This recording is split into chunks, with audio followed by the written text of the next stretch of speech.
Hey, second graders. Today we're talking about Friday's Back to School Center Math, comparing the numbers. If it's too small, you know what to do. Read your directions very carefully and begin your work by selecting greater than, equal to, or less than for your numbers. 42 is what compared with 24? Is it greater than, equal to, or less than? Select what you think is the right answer and then drag it to where it needs to go.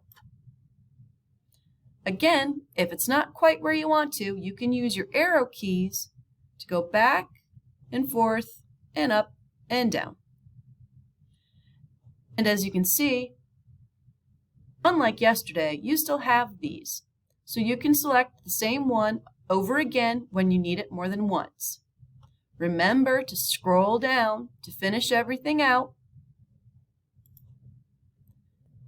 and close it out to save it to your Google Drive or share with your teachers.